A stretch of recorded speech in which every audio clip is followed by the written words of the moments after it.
Glória a Deus. Aleluia. Tá? Acho que a filha está esquecendo de tirar a comida.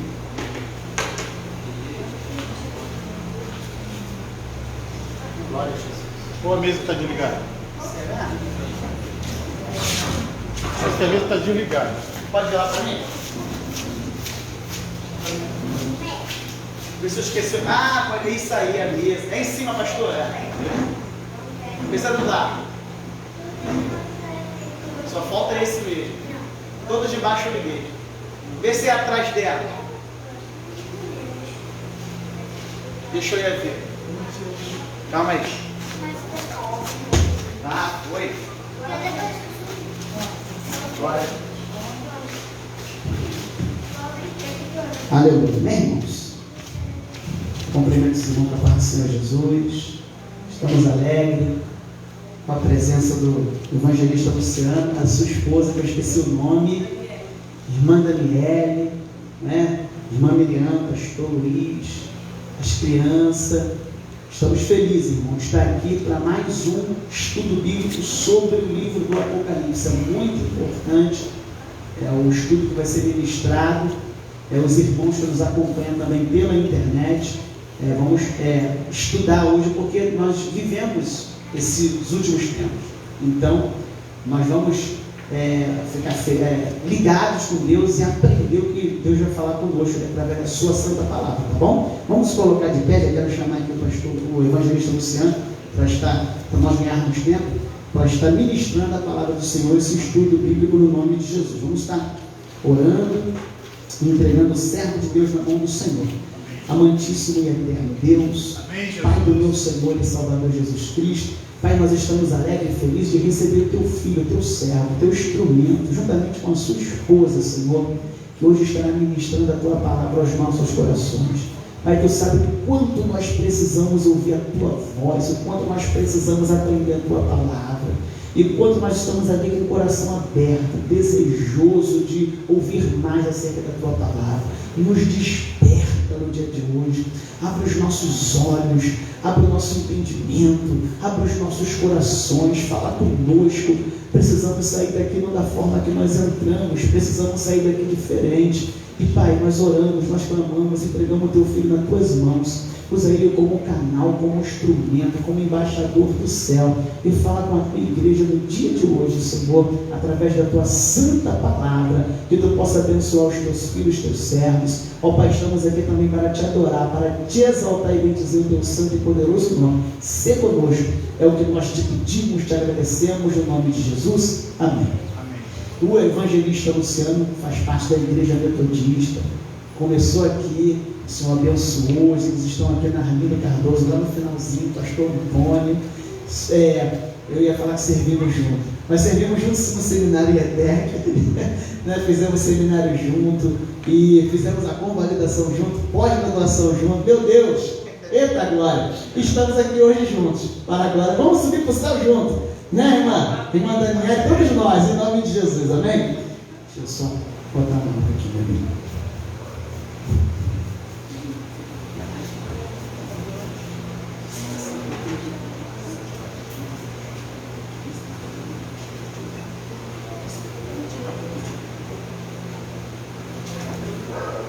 Amém.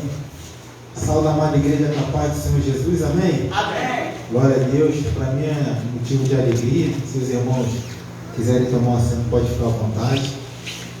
Como o pastor Tiago bem falou, já um amigo de longa data. Quando eu cheguei no seminário no primeiro ano, eu cheguei no meio do primeiro ano, então as coisas já estavam rolando. E o pastor Tiago, juntamente ali com o pastor Júlio, me abraçaram naquele lugar. É difícil, você está chegando, a turma já estava andando, já se conheciam durante 6 meses. E eu estava ali recruta, né? Estava novo, tinha acabado de chegar. Mas eu louvo pela vida do pastor Tiago, pela vida dos amigos que vim naquele lugar que encontrei, porque realmente me abraçaram e me ajudaram muito na caminhada. Foi me passada uma árdua missão. A gente está aqui dialogando, trocando conhecimento sobre o livro de Apocalipse, e foi me passado um tema, o tema sobre o grande trono branco. como o crente tem que ter fé, Hebreus 11, versículo 6 vai dizer isso, né? Que sem fé é impossível agradar a Deus. O que eu procurei fazer? São 4 semanas, né? 4 terça-feiras que vai ser sobre esse estudo.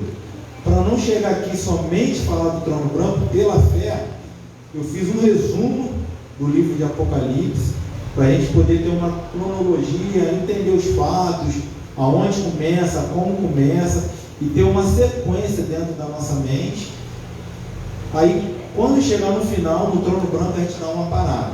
Então, o que eu fiz? Fiz esse resumo, eu coloquei aqui alguns tópicos que a gente vai estar dando uma olhada, mas não com muita profundidade, porque semana passada já foi falado algo, e tem mais 2 semanas que vão vir pastores aqui falar também, então não vou me aprofundar tanto. Se porventura, quando chegar no grande trono branco ali, ou antes de chegar um pouquinho, eu ver que o tempo estiver passando, a gente dá um pulo, mas pela fé a gente vai estar seguindo dessa forma. Já convido os irmãos para abrir em Apocalipse capítulo 1.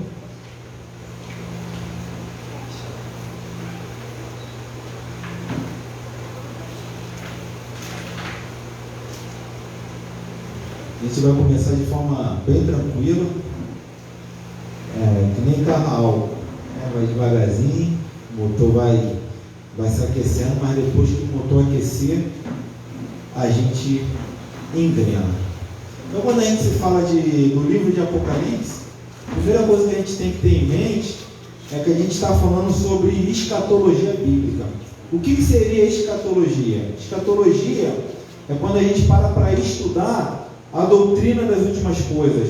A palavra escatologia, ela vai derivar de 2 palavras: escatos, que significa último, e logos, que significa tratado ou doutrina.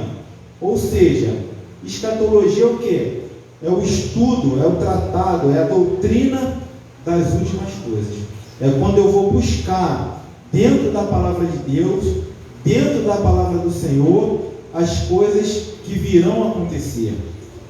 E o tema hoje, como bem falei aqui, é do grande trono branco, mas a gente vai estar falando no final, a gente vai estar seguindo aos pouquinhos. A gente vai começar no livro de Apocalipse, e o que vai nos dizer? Qual o significado da palavra Apocalipse? Apocalipse significa revelação, ou desvelamento. O que seria esse desvelamento? É o ato ou efeito de desvelar, de tirar o véu, ou aquilo que ocultava o seu conteúdo. Então o Senhor Jesus, quando ele se manifesta a João, ele vai revelar aquilo que João via. Ele vai trazer aquilo que estava oculto na vida do seu servo João. Apocalipse 1:1. Alguém pode estar lendo, por favor? Título, assunto do livro: a revelação de Jesus Cristo, ao qual Deus lhe deu para mostrar aos seus servos as coisas que brevemente devem acontecer, e pelo seu anjo as enviou e notificou a João, o seu servo. Então, uma maneira da gente ter uma melhor compreensão da palavra do Senhor é fazendo perguntas ao texto. Quando a gente pergunta o texto, o próprio texto, ele vai nos responder. É o que a gente chama de exegese bíblica. É tirar do texto, extrair, sacar do texto. Quando eu tiro do texto aquilo que o texto diz, diferente de exegese, quando eu coloco aquilo que o texto não diz. Então, algumas perguntas que eu coloquei aqui: revelação de quem? Revelação para quem? E revelação por meio de quem? Então, esse primeiro versículo que foi lido aqui do livro de Apocalipse, ele vai responder essas 3 perguntas aqui. Apocalipse 1:1, como nosso irmão leu, a revelação do Senhor Jesus. Então, é um livro que foi revelado pelo próprio Senhor Jesus, que Deus lhe deu para mostrar aos seus servos as coisas que em breve vão de acontecer.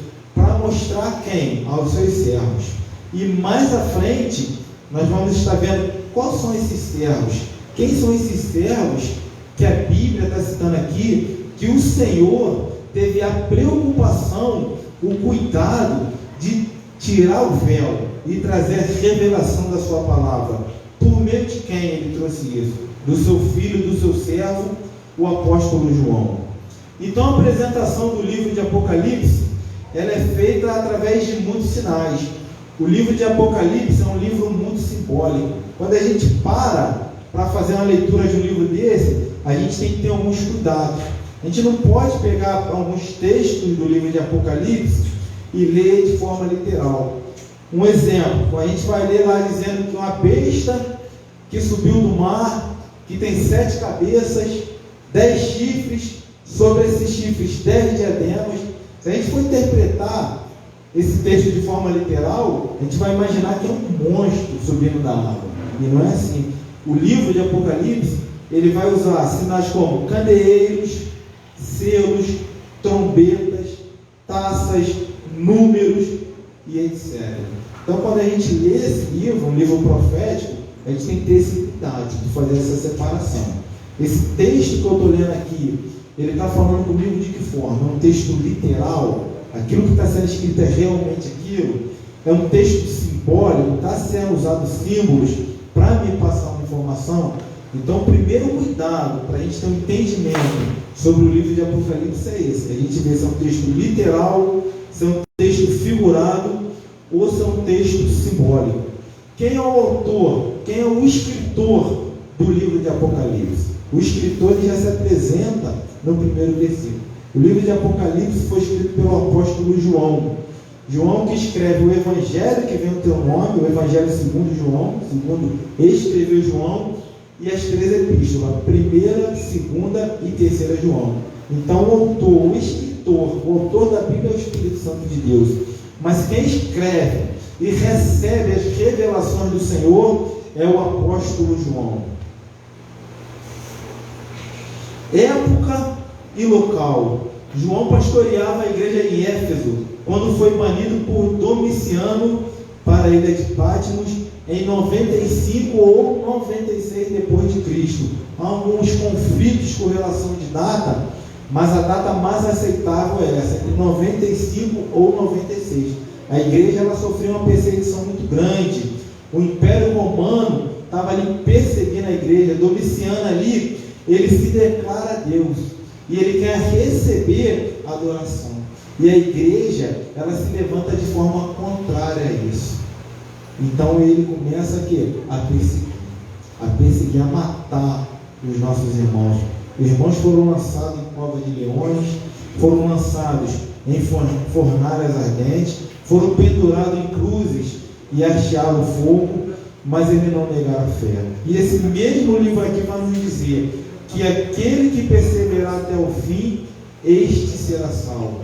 O livro de Apocalipse, ele é dividido em 3 partes. A primeira parte é concernente ao Senhor. A segunda parte vai dizer respeito à igreja. E a terceira parte, ela é concernente às nações. Apocalipse 1, 19, parte A. Primeira partezinha aqui, pode estar lendo. Apocalipse 1, 19, parte A. Escreve, pois, as coisas que tens visto e as que são. As coisas que tem vistos e as coisas que são. As coisas que João tem visto foram as coisas concernentes a Deus. Quando o Senhor Jesus ele se revela a João e vai falar com João, ele já tinha visto algumas coisas. João ele já tinha tido algumas visões. E o versículo 4 desse mesmo capítulo vai nos dizer isso. Diz assim, ó. Deixa eu ver aqui.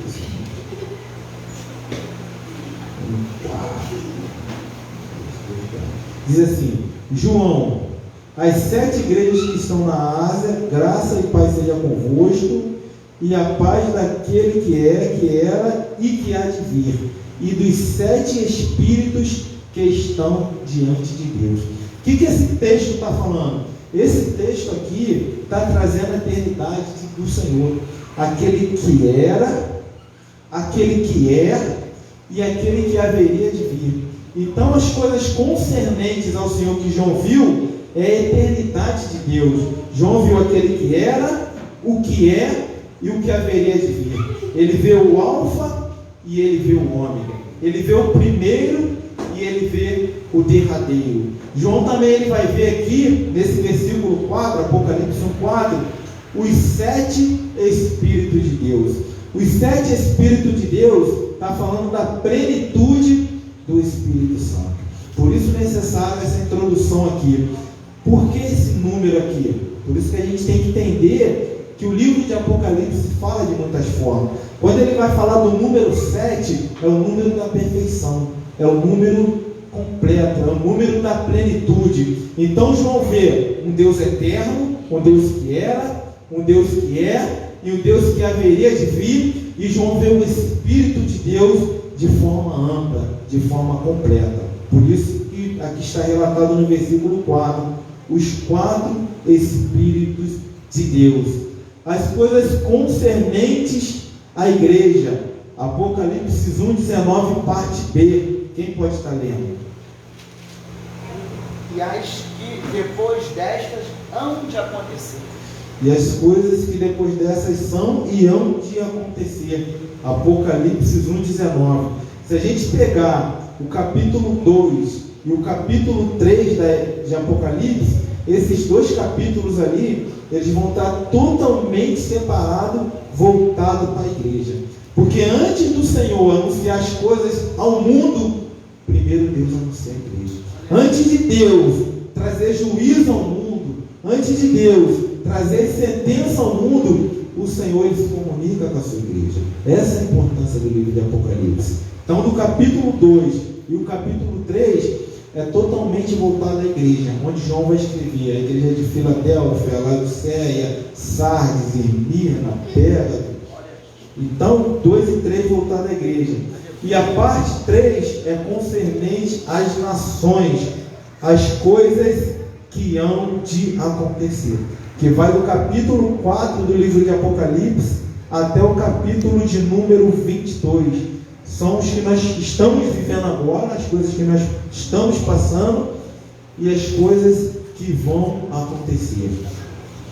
Para quem foi destinado o livro? Primeiro, aos cristãos que estavam sendo mortos na época do apóstolo João, como já foi falado aqui, perseguidos por Nero, Domiciano, Trajano, Marco Aurélio, Décio, Diocleciano e vários outros. A igreja passou por um momento muito difícil de perseguição. Os nossos irmãos lá atrás, eles foram perseguidos veementemente. Então, no primeiro momento, o livro é escrito para eles e depois para nós também, a todos os cristãos, desde a época que foi escrito até a segunda vinda de Cristo. Qual é o propósito do livro de Apocalipse? Consolar e confortar. Tem gente que tem medo de ler o livro de Apocalipse. Tem crente, outro dia eu estava conversando com amigos de trabalho cristão, ele tem medo de ler. Mas o livro de Apocalipse, o Senhor revelou para trazer consolo e conforto aos nossos corações. Quem pode abrir Apocalipse 7:17 e Apocalipse 21, versículo 4? 17? Sim. Porque o cordeiro que está no meio do trono os apacentará, ele servirá de guia para as fontes das águas da vida, e Deus limpará dos seus olhos toda lágrima. Deus os apacentará, os guiará e enxugará dos nossos olhos toda a lágrima. Então tu vê que é um consolo da parte de Deus. Qual foi o outro? É 24. Pode ler? Pode ler. Deus enxugará de seus olhos toda lágrima. Perdão. Pode ler.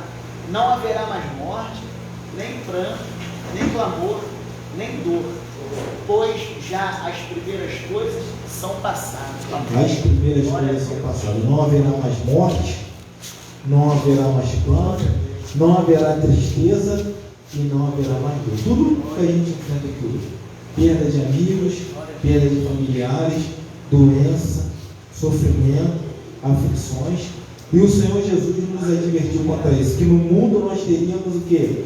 Aflição. Mas que nós devemos ter bom ânimo. O Evangelho é um caminho de luta. A porta para chegar no céu, a porta é estreita. A palavra do Senhor vai dizer isso, que a porta é estreita e o caminho é apertado. Mas esse caminho é o que produz salvação. Larga é a porta e amplo é o caminho que produz a perdição. E muitos são os que entram por esse caminho. Porque é um caminho de facilidade, é um caminho que o ser humano quer viver o seu hedonismo, quer viver o seu eu, e não quer negar-se a si mesmo, não quer largar a sua cruz e seguir a Cristo. A humanidade hoje tem vivido como se não houvesse Deus a quem vamos prestar conta. Mas hoje aqui, na palavra do Senhor, nós vamos ver que há um Deus, há um justo juiz que vai julgar todos os seres humanos. Apocalipse 14, versículo 13. Alguém pode ler? Doutor, a Bíblia aqui é pequena. Ouvi uma voz do céu que me dizia: escreve, bem-aventurados os mortos que desde agora morrem no Senhor, diz o Espírito, para que descansem dos seus trabalhos e as suas obras os sigam. Bem-aventurado os mortos que morrem no Senhor. Porque quando a gente parte nessa vida no Senhor, nós vamos encontrar descanso para a nossa alma. Nós vamos ver o quanto valeu a pena e o quanto vale a pena nessa terra aqui. A gente está lutando para servir a Deus, a gente está lutando para adorar ao Senhor, louvar o nome de Deus e honrar o nome do Senhor, porque a palavra de Deus vai dizer que não há comunhão entre luz e treva, não há comunhão entre Cristo e Belial. Não tem como servirmos a dois senhores. Ou a gente serve a um e desagrada o outro, ou a gente serve o outro e desagrada um. Porque a palavra de Deus vai dizer que na mesma fonte não jorra dois tipos de água. Ou a nossa água é uma água boa, é uma água limpa, é uma água saudável, é uma água que adora ao Senhor, que cumpre os propósitos de Deus, ou a água que jorra de dentro de nós é uma água ruim, é uma fonte morta, é uma fonte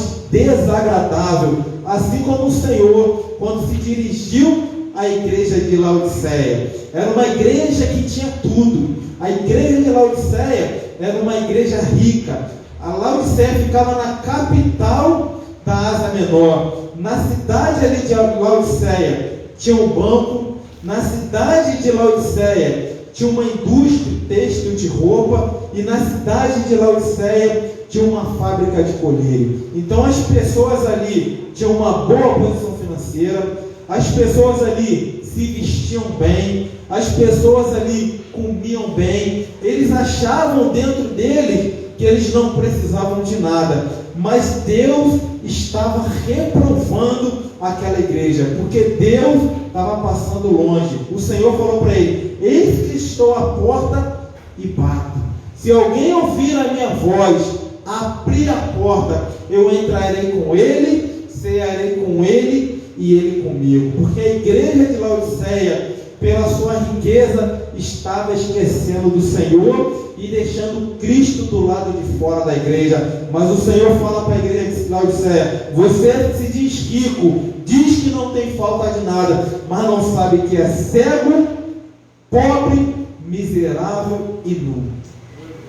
Antes você fosse frio ou você fosse quente, mas como você é morno, estou a ponto de vomitá-lo da minha boca. Existia duas cidades ali próximo a Laodiceia, Hierápolis e Colossos. Uma dessas cidades tinha uma fonte termal fria, uma água gelada, uma água boa, uma água agradável para se beber. Quem vai numa geladeira pegar uma água quente? A gente vai pegar uma água que é boa, fresquinha para beber. E a outra cidade tinha uma água quente, uma fonte termal quente. Eles pegavam aquela água ali e eles usavam de forma medicinal para curar, fazer tratamento. Hoje, quando a gente dá uma pancada, a gente bota gelo e depois de um determinado tempo, a orientação médica que a gente faz o quê? Uma compressa quente. Então Laodiceia não tinha fonte termal, eles transportavam água através de aquedutos. Só que quando a água chegava na igreja de Laodiceia, ela não estava nem fria e ela não estava nem quente, ela estava morna. Era uma água que não prestava para nada, nem dava para beber, não matava a sede de ninguém e nem dava para curar ninguém. Era isso que o Senhor falou para Laodiceia: vocês nem estão matando a sede do povo e vocês nem estão curando, vocês não estão prestando para nada. Por isso estou a ponto de vomitá-lo da minha boca. Amém? Alguma dúvida até aqui, meus irmãos? Glória a Deus. Então a gente vai entrar, que foi um resumo para a gente ter uma ideia do livro de Apocalipse, quem escreveu, aonde escreveu, quem entregou as revelações, foi o próprio Senhor Jesus. O que a igreja naquela época passava, os irmãos estavam passando por perseguições, sendo mortos das piores maneiras. Isso nos remete o quê? Que o mundo, irmãos, ele vai nos perseguir. O Senhor nos alertou contra isso. O mundo, ele vai nos odiar, mas aquele que perseverar até o fim, este será salvo. Então nós temos que perseverar. Então nós vamos entrar aqui na era da igreja, que vai Apocalipse capítulo 2 ao capítulo 3. Esses dois capítulos, Apocalipse 2 e 3, são as cartas que João ele escreve endereçada às 7 igrejas da Ásia Menor. Apocalipse 2 e Apocalipse 3.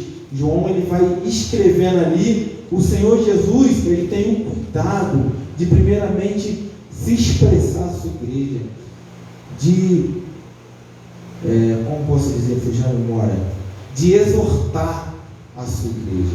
O Senhor vai exortando, e o salmista Davi falava isso: a sua vara e o seu cajado me consolam. Porque a palavra de Deus era o quê? Para nos exortar, para nos guiar, para nos direcionar. Então o Senhor Jesus, ele exorta e ele elogia, ele exorta e ele elogia, ele elogia e ele exorta. Para quê? Para a igreja entrar no pulso. Apocalipse 19, versículo do 6 ao 9, e Apocalipse capítulo 3, versículo 10. Quem pode estar lendo para a gente? Alguém? Apocalipse 19, do 6 ao 9, e alguém Apocalipse 3, 10. Você que está em casa, acompanha, por favor.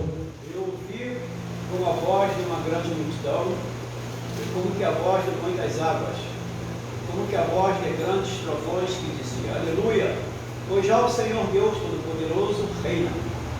Regozijemo-nos e alegremos-nos, demos-lhe glória, porque vindas são as bodas do Cordeiro, e já a sua esposa se aprontou. Foi dado esse vestício de linho fino, puro e resplandecente, porque o linho fino são a justiça dos santos. E disse: escreve, bem-aventurado aqueles que são chamados à ceia das bodas do Cordeiro. E disse-me: estas são as verdadeiras palavras de Deus. Aleluia. 3:10. Apocalipse 3:10. 3:10. Visto que guardaste a palavra da minha perseverança, também eu te guardarei da hora da tribulação que há de vir sobre todo o mundo, para provar os que habitam sobre a terra.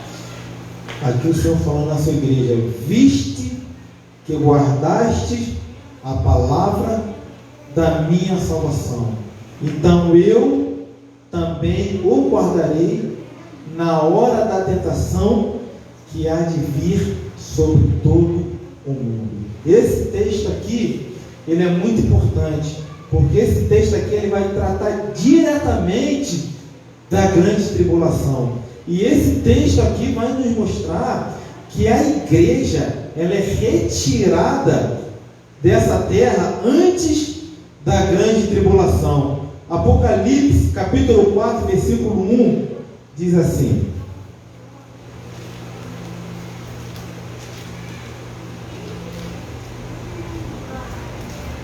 Apocalipse 4, versículo 1 diz assim: depois disto, eu olhei, e eis que uma porta estava aberta no céu, e a primeira voz que ouvi era como se fosse de uma trombeta, falando comigo, que disse: sobe aqui, e te mostrarei as coisas que acontecerão daqui por diante. O interessante é que o termo empregado aqui é metatauta. O que significa o termo grego metatauta? Ele significa que um assunto ele está sendo finalizado e ele vai começar um outro assunto. Quando João fala em Apocalipse 4:1, depois disto, lá no grego está metatauta. Isso está dizendo o quê? Essas coisas aqui passou, esse assunto aqui encerrou, e agora nós vamos tratar um outro assunto. Qual é a importância disso? Apocalipse 1 e 2 fala de igreja. A partir de Apocalipse capítulo 4, você não vê mais menção da igreja. A igreja simplesmente ela desaparece. A igreja só volta a aparecer no livro de Apocalipse no texto do nosso pastor leu, que é lá em Apocalipse 19, já falando das bodas do Cordeiro. E mais lá na frente a gente vai estar falando sobre isso. Então Apocalipse 1 e 2, a igreja está na terra. 2 e 3, a igreja está na terra. Apocalipse 4, depois disto, vem a palavra metatauta, finaliza a era da igreja nessa terra. Esse termo, metatauta, está dizendo que a era da igreja está finalizada. Esse texto fala diretamente sobre o arrebatamento da igreja. Primeira carta aos Tessalonicenses, capítulo 4, versículo 16 e 17. Alguém pode ler? 1 Tessalonicenses, capítulo 4, você que está em casa acompanha, por favor, versículo 16 e 17. Aleluia, glória a Deus, louvado é o nome do Senhor. 16, 17. O presbítero Jorge estava falando aqui já, está na cabeça, né? Ô glória. Vamos lá. Pois o mesmo Senhor descerá do céu com grande brado, a voz do arcanjo, ao som da trombeta de Deus. E os que morreram em Cristo ressurgirão primeiro. Depois nós, os que ficarmos vivos, seremos arrebatados juntamente com eles nas nuvens, para o encontro do Senhor nos ares. E assim estaremos para sempre com o Senhor.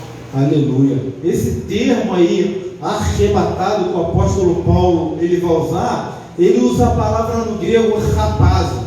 Qual o significado da palavra rapazo? Agarrar, tirar pela força, reclamar para si próprio com veemência, puxar para fora ou para longe. É o que o Senhor Jesus ele vai fazer com a sua igreja no arrebatamento da igreja. O arrebatamento, irmãos, ele vai ser de forma veemente, ele vai ser de forma rápida. O Senhor vai dizer assim como um relâmpago, sai do Oriente e se mostra no Ocidente. Vai ser dessa forma que o Senhor ele vai fazer o quê? Vai nos arrancar dessa terra. Ele vai reclamar para si com veemência, porque o Senhor já pagou um alto preço pela nossa vida. O Senhor já se entregou na cruz do Calvário. Ninguém podia tirar a vida do nosso Senhor, mas por amor de mim, por amor de você, por amor de nós, o Senhor ele se entrega e ele prometeu voltar para buscar a sua igreja, para levar a sua igreja no encontro com o Senhor nos ares. Por isso a igreja ela não passará na grande tribulação. E o Senhor ele vai falar isso no texto de Lucas, capítulo 21, do versículo 34 ao 36. Lucas 21, eu vou abrir aqui, do 34 ao 35.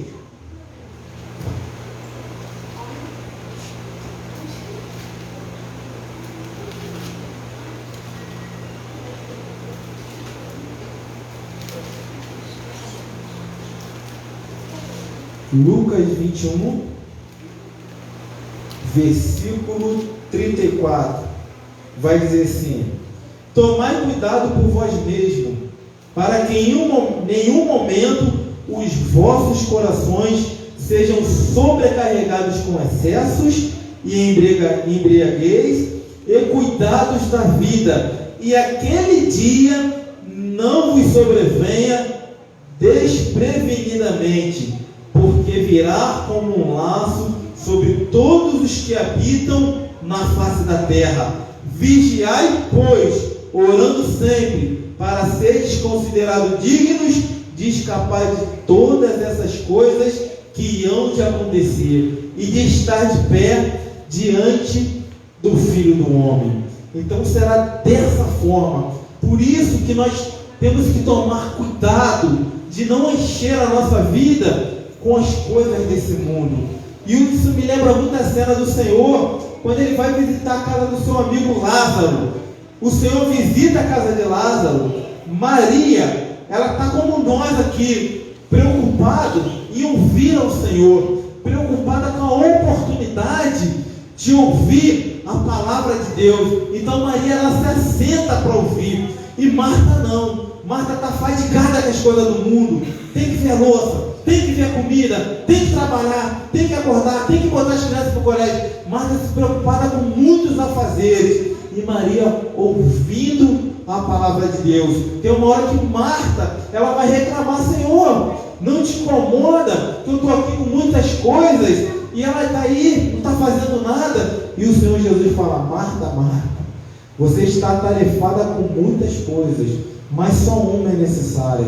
Maria escolheu a melhor parte, e isso não lhe será tirado.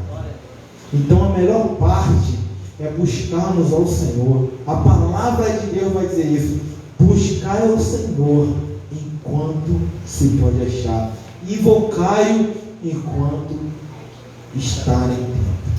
Tem muita gente, irmãos, que quer buscar a Deus quando não dá mais tempo. Isso me lembra a passagem de Lucas 16, versículo 19, se não me falha a memória, que vai falar ali da passagem ali do Lázaro e do rico. Um homem rico que se vestia de linho finíssimo, de púrpura, e vivia regaladamente. Tinha todos os prazeres dessa vida. E a palavra de Deus vai dizer que na porta daquele homem havia um mendigo chamado Lázaro, que os cães vinham lamber a ferida de Lázaro, e Lázaro desejava comer das migalhas que caía da mesa daquele rico. Lázaro morre. A palavra do Senhor não vai dizer de quê? Talvez de frio, talvez de fome. E o Senhor vai nos ensinar o quê? Se você tem 2 capas, divide uma. Se você tem 2 túnicas, divide uma com quem tem. E aquele homem tinha de tudo, mas ele não se importava com aquele homem que estava padecendo na porta dele. Mas a palavra vai dizer que quando esse homem morre, ele é levado pelos anjos para o seio de Abraão. Pouco tempo depois, aquele rico também morre, e a Bíblia vai dizer que ele vai para o Hades, ele vai para o inferno. E lá ele abre os olhos e ele vê Lázaro sendo consolado, e ele está num local de tormento, porque o inferno é um local de tormento. Muita gente fala que o inferno é nesse mundo. Não, não é aqui não. É quando partir daqui, a pessoa que partir daqui sem Cristo, aí ela vai descobrir o que é o inferno. A pessoa hoje pode até viver sem Deus, pode até escolher viver sem Deus, mas morrer sem Deus é a coisa mais terrível que pode acontecer na vida do ser humano. Aquele homem em tormento, o tormento era tão grande que ele pede para Abraão que deixasse Lázaro molhar na água o dedo e pingar na sua boca. Mas Abraão fala para ele: não, filho, há um abismo entre nós e vós, de modo que quem está aqui não pode ir para aí, nem tão poucos que estão aí pode vir para cá. E aqui ele fala: pai Abraão, deixa eu voltar, deixa eu avisar os meus irmãos para eles não virem para esse local de tormento, porque ele sabia a vida que os irmãos dele estavam tendo. É por isso, irmãos, que nós temos que orar pelos nossos amigos, orar pela nossa família, pregar a palavra do Senhor em tempo e fora de tempo. E Abraão fala: não, porque eles têm Moisés e os profetas, que eles o ouçam. Ele: não, pai Abraão, deixa eu voltar. Abraão: não deixa, porque não pode. Porque na carta aos Hebreus, capítulo 9, versículo 27, está escrito: assim como o homem está ordenado morrer uma só vez, vindo depois disso o juízo. Enquanto nós estamos aqui em vida, irmão, a gente escolhe se a gente quer andar pela porta estreita ou se a gente quer andar pela porta larga, se a gente quer dar crédito à palavra de Deus ou se a gente não quer dar crédito, se a gente quer ser amigo de Deus ou se a gente quer ser amigo do mundo. Enquanto nós estamos aqui, a gente escolhe, mas nós temos que pensar bem, porque o que nós escolhemos aqui hoje vai ecoar em toda a eternidade. O que nós decidimos hoje vai mudar a nossa vida eternamente. É por isso que Josué, no capítulo 24, versículo 15, Josué fala: escolhei hoje a quem servir, mas eu e a minha casa serviremos ao Senhor.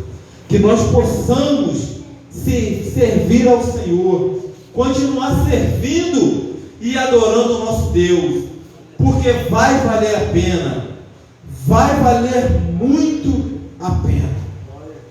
Aleluia. Após o arrebatamento da igreja, a igreja é tirada daqui, começa a se desenrolar o livro de Apocalipse. E no capítulo 6 do livro de Apocalipse, abra sua Bíblia para ir acompanhando o livro de Apocalipse, capítulo 6, os selos vão começar a ser abertos. Quando os selos do livro de Apocalipse são abertos, 4 cavalos são liberados. A Bíblia vai falar do cavaleiro do cavalo branco, do cavaleiro do cavalo vermelho, do cavaleiro do cavalo preto e do cavaleiro do cavalo amarelo. E nós vamos estar vendo aqui quem são esses cavaleiros, porque o Senhor Jesus, Ele fala disso aqui. Quando o Senhor está falando do sinal dos fins dos tempos, o Senhor o tempo todo está falando para a sua igreja. O Espírito Santo o tempo todo está falando para a sua igreja. É por isso que a palavra diz: aquele que tem ouvidos, ouça o que o Espírito diz à igreja. Então o que nós temos que fazer é o que? É dar ouvidos ao Senhor, é dar crédito à palavra de Deus. Apocalipse, capítulo 6, versículo de número 2. Quem pode ler? Eu olhei e eis o cavalo branco, que estava sentado sobre ele, tinha um arco, foi-lhe dado uma coroa, ele saiu vitorioso e para vencer. E olhei e vi um cavalo branco. Esse cavalo branco, que o livro de Apocalipse está falando aí no capítulo de número 6, esse cavaleiro do cavalo branco não está falando do Senhor Jesus. Mas lá na frente nós vamos ver quem é o verdadeiro cavaleiro do cavalo branco. Mas esse cavaleiro do cavalo branco, ele sai para guerrear. Esse cavaleiro do cavalo branco, ele vem disfarçado. Ele vem de branco com o nome de paz, mas o que ele quer é guerra. Foi-lhe dado um arco para guerrear e para vencer. Olha o que o Senhor Jesus vai dizer no Evangelho de Mateus, no capítulo 24, no versículo 4 e no versículo 5. Jesus respondendo diz assim: e Jesus respondendo disse-lhes: fiquem atentos para que nenhum homem vos engane, porque muitos viram em meu nome dizendo: eu sou Cristo, e enganarão a muitos. Então esse cavaleiro do cavalo branco de Apocalipse, capítulo de número 6, não é o Senhor.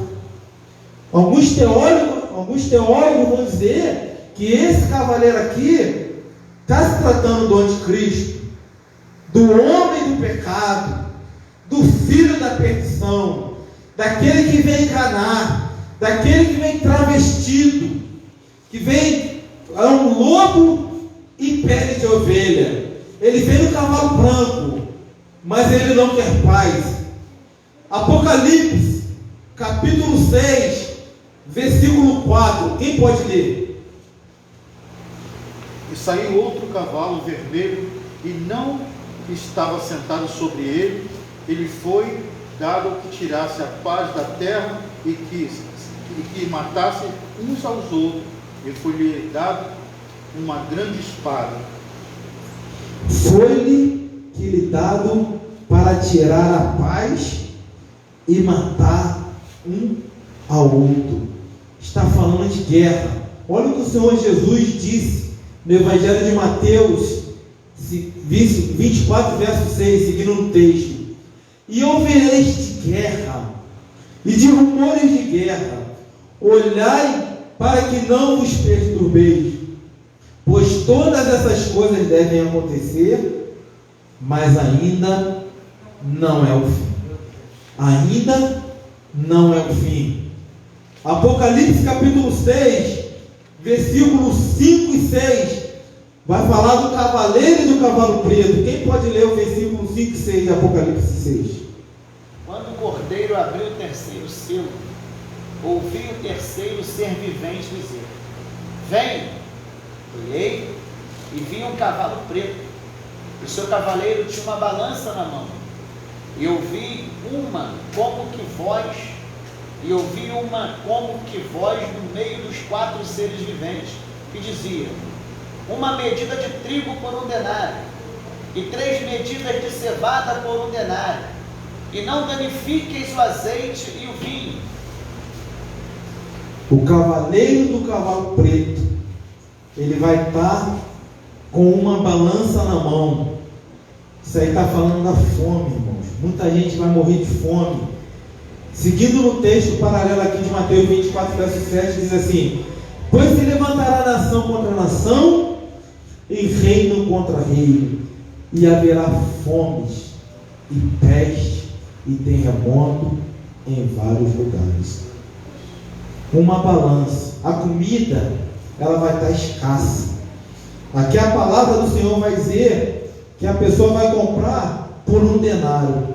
1 denário era a medida do salário da diária de um trabalhador. 1 denário dava para uma pessoa fazer 2 refeições durante o dia. Imagina você hoje ir no mercado e você comprar algo que só dá para você comer 2 vezes ao dia, tendo você, sua esposa ou seu esposo, seus filhos, seus pais, suas mães.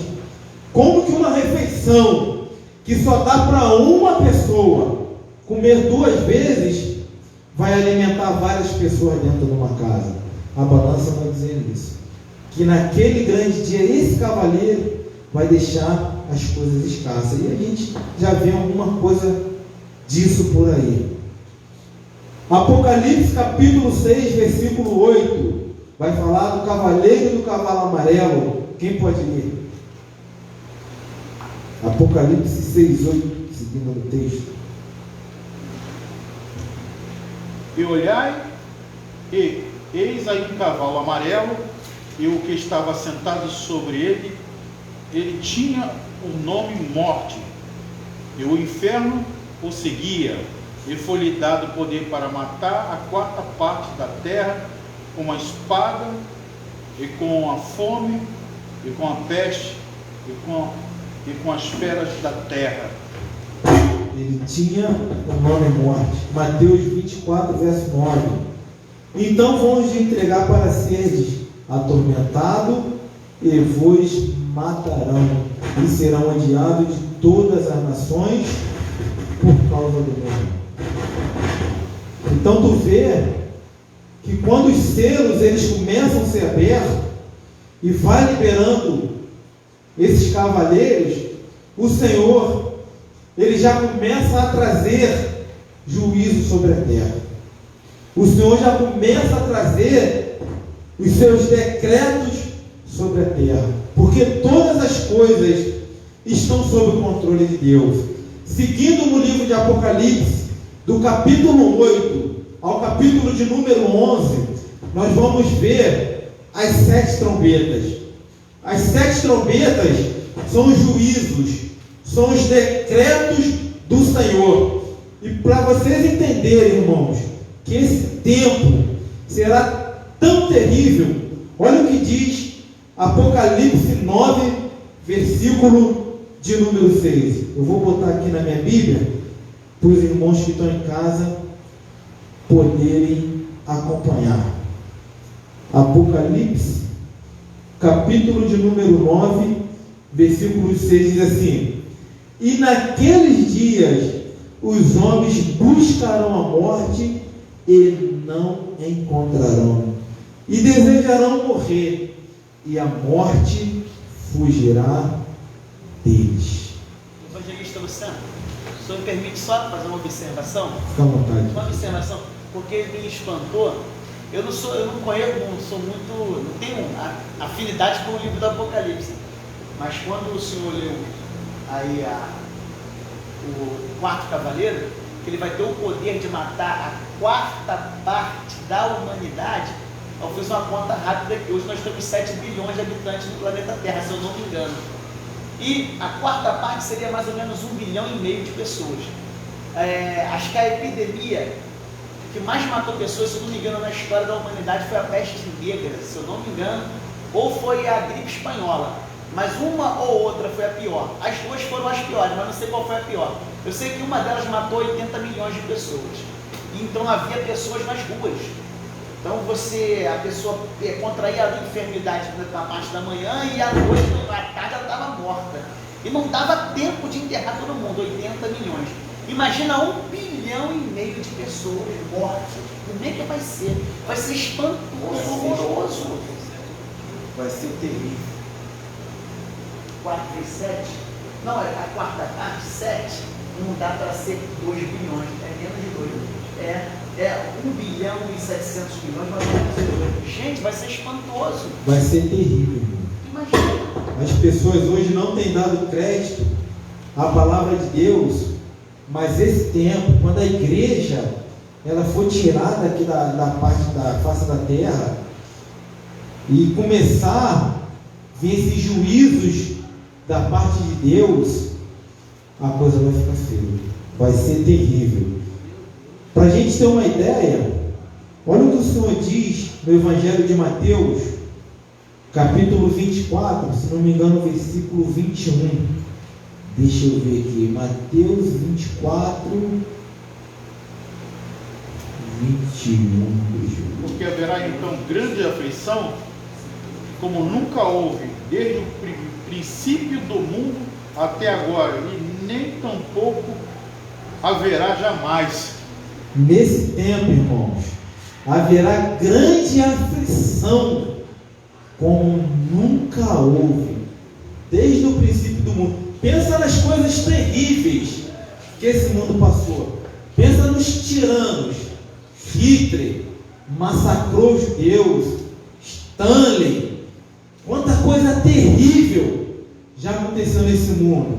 Essa peste que a gente está vivendo hoje, a peste negra, que o pastor Tiago bem mensurou aqui, as pessoas ficavam mortas no meio da rua porque não dava tempo de enterrá-las. Mas o Senhor está alertando que naquele dia haverá tão grande aflição como nunca houve e nem nunca haverá.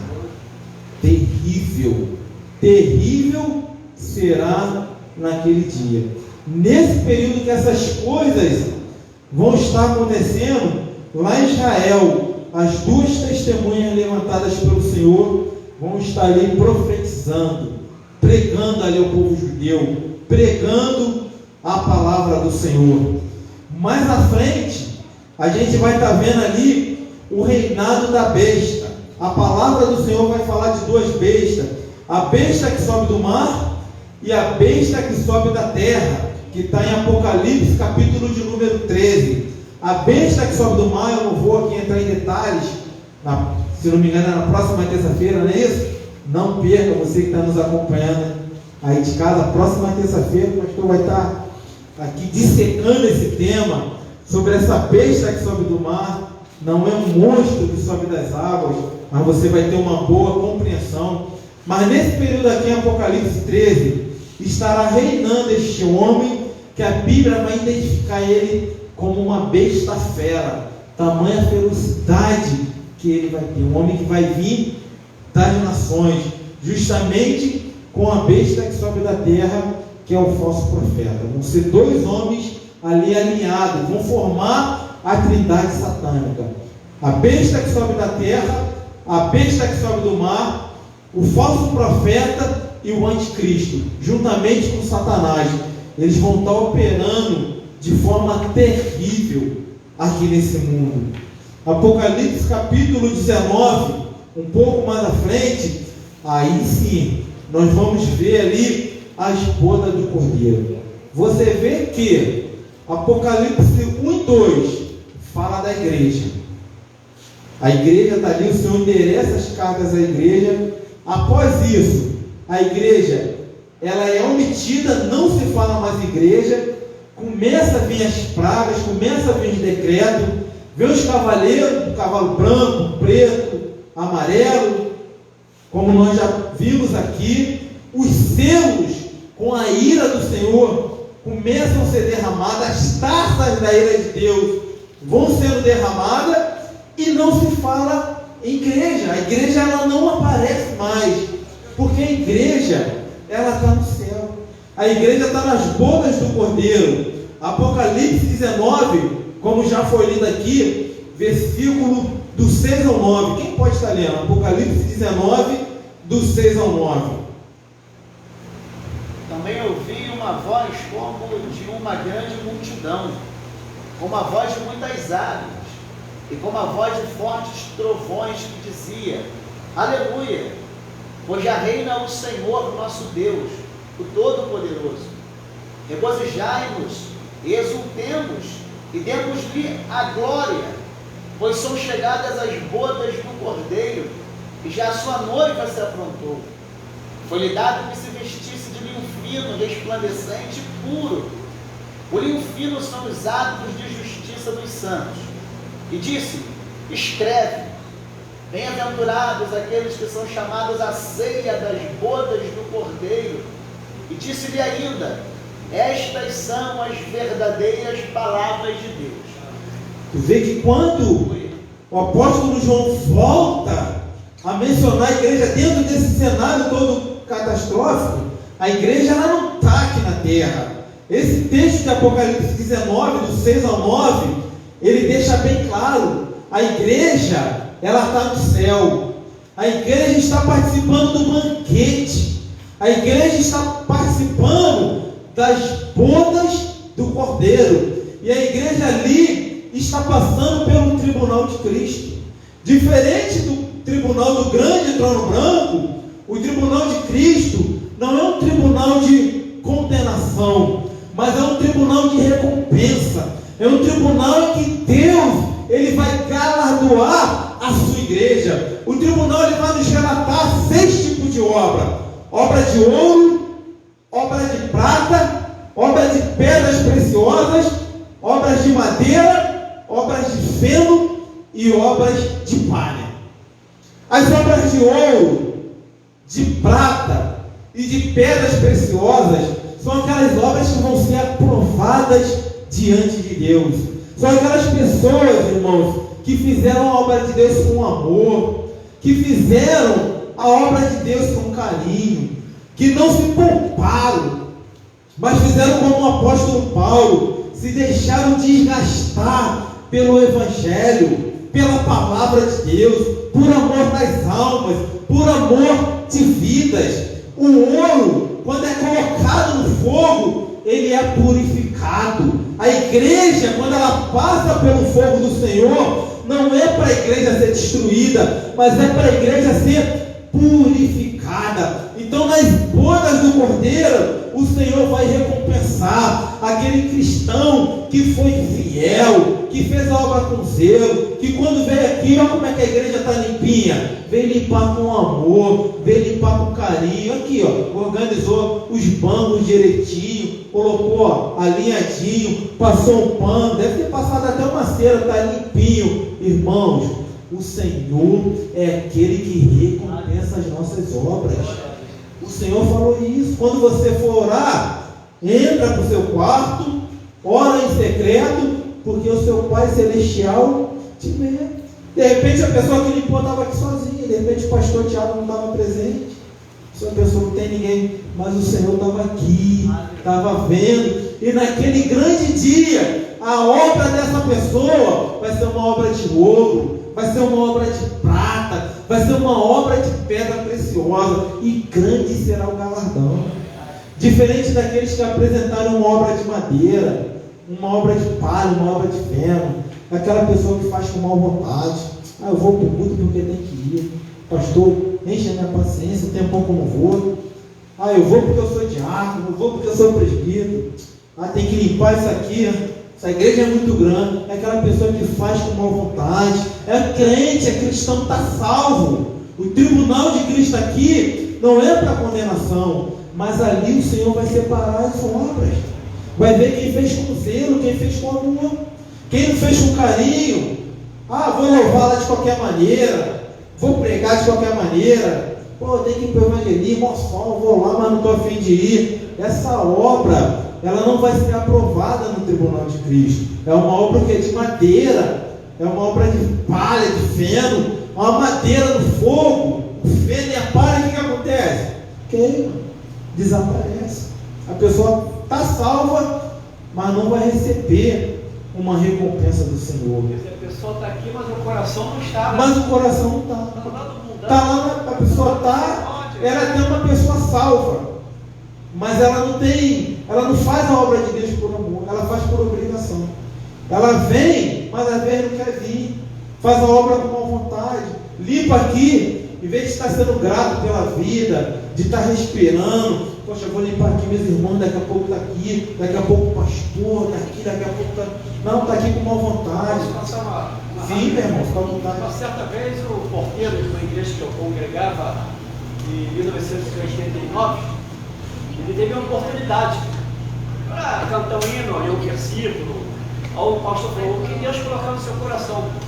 Então ele chegou lá na frente, pegou o microfone, paz do seu amado igreja, mas tinha tanto papel dentro da Bíblia dele, que foi um tal de cair papel para lá e cair papel para cá, e ele se abaixava, pegava outra e ficava procurando versículo para falar, e o tal do papel caía, ele se abaixava, aí pegou o microfone e falou assim, irmãos, o diabo é sujo mesmo, né?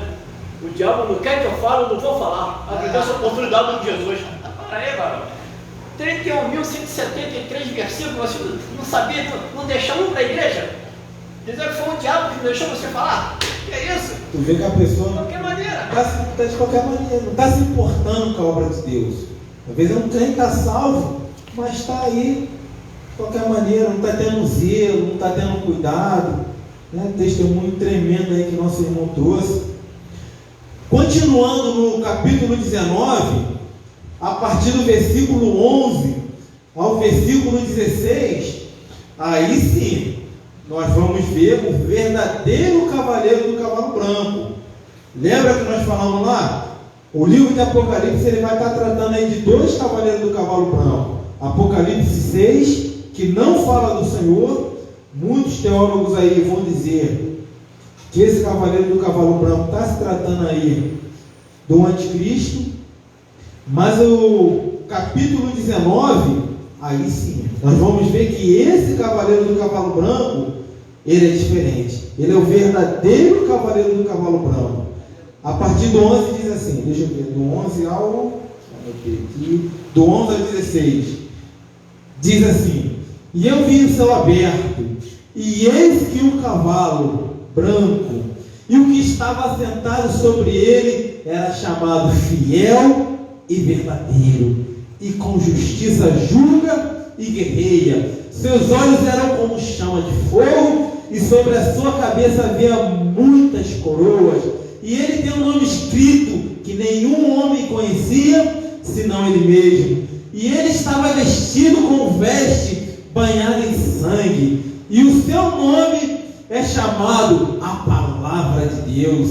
E os exércitos dos céus que estavam nos céus seguiam sobre cavalos brancos, vestidos de linho fino, branco e limpo.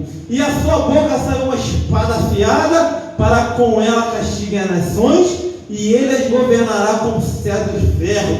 Ele pisa o lagar e o vinho da fúria da ira do Deus Todo-Poderoso. Ele tem sobre a sua veste e sobre a sua coxa um nome. Está escrito: Rei dos Reis e Senhor dos Senhores. Aleluia! Esse é o verdadeiro cavaleiro do cavalo branco. É o nosso Senhor Jesus, que guerreia com justiça, que tem muitas coroas sobre a sua cabeça, que da sua boca sai uma espada afiada. E Efésios, o apóstolo Paulo vai dizer que a espada é a palavra de Deus. A palavra de Deus é viva e eficaz, mais penetrante do que qualquer espada de dois gumes. Trabalha na divisão da alma e do espírito, das juntas e medulas, e é apta para discernir as intenções e pensamentos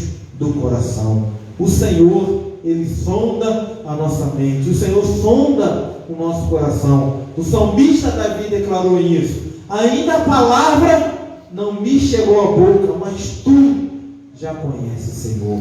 Então Deus é aquele que conhece o nosso pensamento. O Senhor conhece a nossa mente. O Senhor, Ele conhece o nosso coração. Nessa hora que esse cavaleiro do cavalo branco vem, ele aparece, o Senhor Jesus, ele estabelece um milênio. Nessa hora, ele aniquila o falso profeta e ele aniquila a besta. Os dois são lançados direto no lago de fogo. Satanás é preso, é aprisionado durante 1000 anos. Apocalipse capítulo 20, do versículo 1 ao versículo 5. Quem pode ler? Apocalipse 20, do 1 ao 5.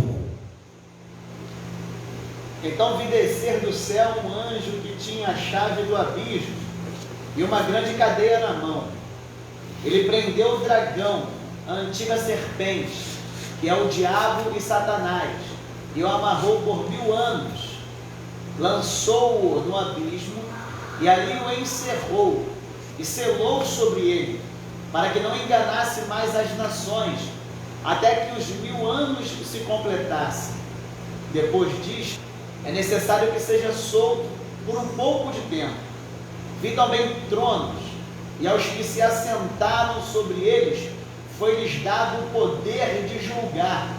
E vi as almas daqueles que foram degolados por causa do testemunho de Jesus e pela palavra de Deus, e que não adoraram a besta, nem a sua imagem, e não receberam o sinal na testa, nem nas mãos. Reviveram e reinaram com Cristo durante 1000 anos. Mas os outros mortos não reviveram, até que os 1000 anos se completassem. Esta é a primeira ressurreição. Feliz é aquele que faz parte dessa primeira ressurreição. Tu vê que o texto, ele vai mostrar o Senhor, ele vindo reinar juntamente com a sua igreja. Os mortos em Cristo, todos aqueles que morreram no Senhor, eles ressuscitam, a igreja sobe aos ares, Glória a Deus. e depois o Senhor volta com todo o exército dos céus para reinar nessa terra. Aleluia. O Senhor, ele vem estabelecer um milênio.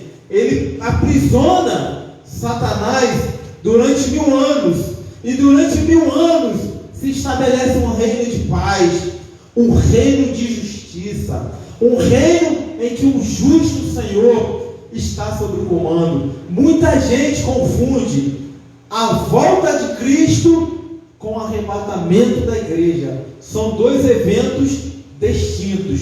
Primeiro a igreja sobe, depois quando ela desce, ela volta já com o Senhor, que é a profecia de Zacarias, capítulo 14, versos 4 e Atos 1:11. Quem pode ler esses dois textos? Zacarias 14, versos 4 e Atos capítulo 1, versículo 11. Vou ler Zacarias 14, 1 a 4, né? Não, Zacarias 14, versos 4. Verso 4. 14 e 4. Vamos lá. Naquele dia estarão os seus pés sobre o Monte das Oliveiras, que está defronte de Jerusalém para o Oriente. O Monte das Oliveiras será fendido pelo meio, para o Oriente e para o Ocidente. E haverá um vale muito grande. Metade do monte se apartará para o norte, e a outra metade para o sul. Naquele dia estará os seus pés no Monte das Oliveiras. Zacarias está falando da volta do Senhor, da volta de Cristo. O Senhor já voltando com a sua igreja, no arrebatamento rapazo, a igreja sobe. O Senhor, Ele reclama a igreja para ti. Ele tira a igreja dessa terra de forma veemente. A igreja vai encontrar-se com Cristo nos ares. A volta de Cristo não, é a volta do Senhor para estabelecer o milênio e reinar com a sua igreja. Alguém abriu em Atos 11? Uma pergunta. Pois não. Muito bem, a igreja vai ser arrebatada, tá? Ao encontro do Senhor. Satanás vai ser preso por 1000 anos. Sim. A igreja volta para a terra, para reinar aqui na terra. E depois que Satanás for solto, então vai tentar novamente A igreja não. Eu já vou chegar aí, vou tirar essa dúvida do irmão. Essa pergunta é muito interessante, muito pertinente, e a gente já vai entrar nessa pergunta já. complicado. Atos 1:11. Eu vou ler aqui no microfone, que a gente vem em casa acompanha. O Senhor Jesus, quando estava nessa terra, o Senhor Jesus, ele vem, cumpre o ministério, morre, ressuscita. Depois que ressuscita, durante 40 dias, o Senhor fica na terra pregando, anunciando as palavras. E aqui nesse texto de Atos 1, capítulo 11, é o momento final em que o Senhor vai voltar aos céus. Diz assim, ó. Vou ler a partir do 10. Vou ler a partir do 9 para dar o contexto para melhor. E falando essas coisas, vendo ele que foi levado para cima, uma grande nuvem o recebeu. Vou voltar mais um pouco, senão para dar um contexto melhor. A partir do versículo 8, Jesus falando aqui: mas recebereis poder quando vier sobre vós o Espírito Santo, e ser-me-ei minha testemunha, tanto em Jerusalém, como em toda a Judéia, Samaria e até os confins da terra. Isso é Jesus falando para a igreja. Versículo 9: e falando estas coisas, vendo eles, ele foi levado para cima, e uma nuvem o recebeu, ocultando-se dos seus olhos, dos discípulos que ali estavam. Versículo de número 10. E quando eles olhavam firmemente para o céu, enquanto ele subia, eis que 2 homens se puseram junto deles com vestes brancas, leia-se anjos aí, os quais lhe disseram: homens da Galileia, por que estás aí parado, olhando para o céu? Este mesmo Jesus, que dentre vós foi levado para o céu, há de vir da mesma maneira que o viste ir para o céu. Olha o versículo 12 que diz: então eles retornaram para Jerusalém, do monte chamado das Oliveiras, o qual está perto de Jerusalém, de um dia de Shabat. Então, tanto a profecia de Zacarias 14, versos 4, como o Atos dos Apóstolos, capítulo 1, versículo 11, quando Jesus está indo aos céus, e os 2 varões ali, os 2 anjos, eles aparecem para falar para os discípulos. Por que 2? Porque lá na cultura judaica, para que uma palavra de uma pessoa tivesse validade, ela teria que ser confirmada por 2 testemunhas. Por isso que tem 2 anjos aí. Eles aparecem e falam: varões galileus, por que vocês estão olhando para cima? Este mesmo Jesus, da mesma maneira que vocês estão vendo ele subir, ele vai descer. E a palavra vai dizer o que? Confirmando a profecia de Zacarias, que eles estavam no monte chamado das Oliveiras. Então, o arrebatamento da igreja é diferente da volta de Cristo. Muita gente confunde, eu já vou responder a pergunta do irmão. Muita gente se confunde com esse texto aqui de 2 Tessalonicenses, capítulo de número 2, se não me engano. Deixa eu ver aqui, só confirmar. 2 Tessalonicenses, capítulo 2. Eu vou ler para dar explicação desse texto. O apóstolo Paulo, ele vai escrever a primeira carta aos Tessalonicenses.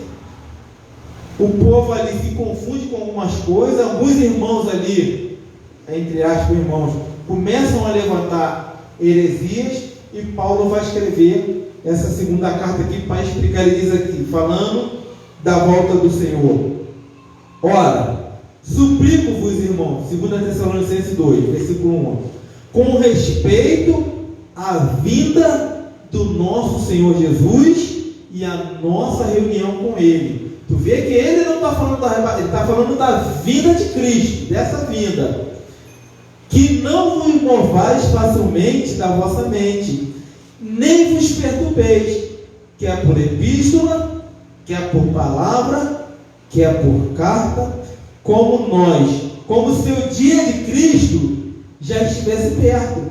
Ninguém vos engane de maneira alguma, pois aquele dia não virá sem que primeiro venha uma separação e que o homem do pecado seja revelado, o filho da perdição, o qual se opõe e se rebela contra tudo que se chama Deus ou se adora, de modo que se assentará como Deus no templo de Deus, querendo parecer Deus.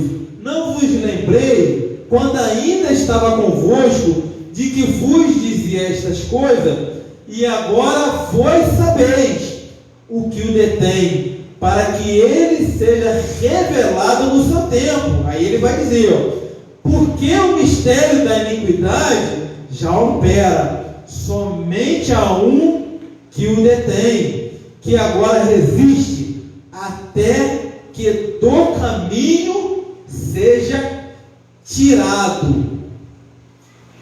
E então, após isso, após aquilo que está resistindo, então será revelado o iníquo, a quem o Senhor Jesus consumirá com o espírito da sua boca e destruirá pelo resplendor da sua vinda, e com todo da sua vinda, esse cuja vinda é segundo a eficácia de Satanás, com todo o poder, sinais e prodígios de mentira. Tu vê que o apóstolo Paulo ele vai explicar que esse iníquo ele só vai se revelar quando aquilo que o resiste está sendo tirado. A igreja da face da terra, através do que? Do Espírito Santo de Deus. Quem resiste? É a igreja com o Espírito Santo habitando sobre a igreja. Após isso, esse homem do pecado aqui, ele se manifesta, como nós vimos, o anticristo e o falso profeta. Na vinda do Senhor, quando o Senhor volta aqui em Apocalipse 19, com a sua igreja e com os santos, com os anjos, ali o falso profeta e o anticristo, eles são completamente destruídos. E nós vamos entrar aqui na pergunta do nosso irmão. O Senhor vem, estabelece um milênio nessa terra, 1000 anos. Os que foram transladados, arrebatados, os mortos, que fizeram parte da primeira ressurreição, esses estão fora do poder de Satanás. Quem é tentado ali? As pessoas que vão estar nascendo nesse período. Vão ser 1000 anos de paz. Durante esse período, as pessoas vão nascer e as pessoas ainda vão morrer. Embora Cristo esteja reinando, a morte, que é o último inimigo a ser vencida, a morte ela ainda não foi destruída. É o que Zacarias ele vai falar, que nos bancos e na praça vê-se velhos e vê-se crianças. Por quê? A vida na terra ela vai voltar a ser prolongada. As pessoas vai ser estendida. As pessoas vão viver mais. Só que muita gente vai nascer nesse período, vai estar sobre o governo do Senhor, sobre o domínio de Cristo. Aí uma coisa terrível acontece, o quê? Depois desse período de 1000 anos, o inimigo, Satanás, ele vai ser solto novamente. A igreja sobe de novo com Cristo, depois do milênio, né? A igreja está aqui reinando. A igreja já foi e desceu. Quando Satanás é solto, a igreja ainda está aqui. A igreja não sobe. Cristo está reinando, a igreja está reinando, e Satanás, deixa eu achar aqui, acho que é Apocalipse capítulo 20. Será solto. Será solto. Apocalipse 20, do 7 ao 10. Quem pode estar lendo aí? Quando se completarem os 1000 anos, Satanás será solto da sua prisão e sairá a enganar as nações que estão nos 4 cantos da terra, Gog e Magog, cujo número é como a areia do mar, a fim de ajuntá-las para a batalha. Subiram sobre a largura da terra e cercaram o arraial dos santos e a cidade querida, mas desceu fogo do céu e os consumiu. E o diabo, que os enganava, foi lançado no lago de fogo e enxofre, onde estão a besta e o falso profeta. De dia e de noite serão atormentados para todo sempre. Essa cidade querida é Israel. É Israel. Cristo, a capital do governo mundial de Cristo será a nação de Israel.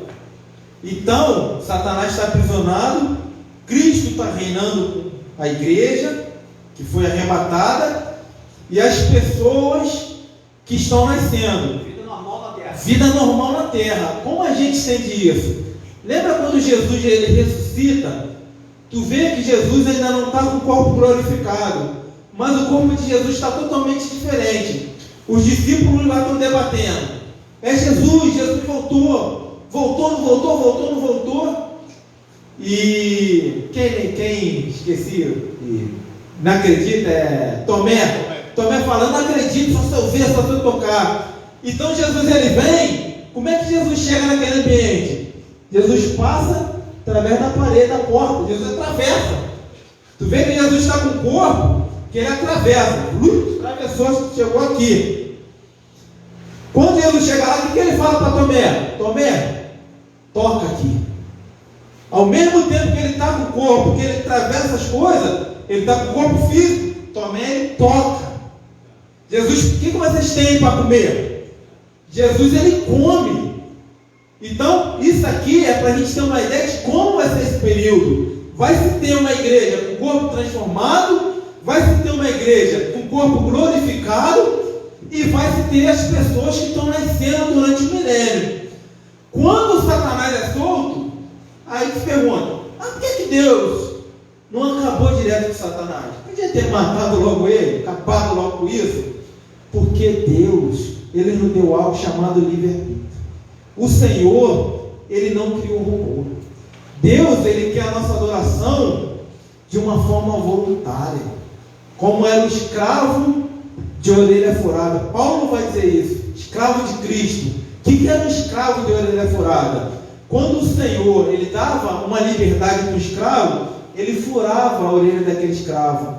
Mas aquele escravo, ele se agradava tanto daquele Senhor, ele gostava tanto daquele Senhor, que ele não queria ir embora. Ele continuava servindo. Era um escravo de orelha furada. Ele tinha liberdade, ele tinha sua alforria, mas ele ainda queria servir ao Senhor. É isso que Deus quer de nós. Então, muita gente que vai estar no milênio, que já vai nascer no governo de Cristo, não foi provado.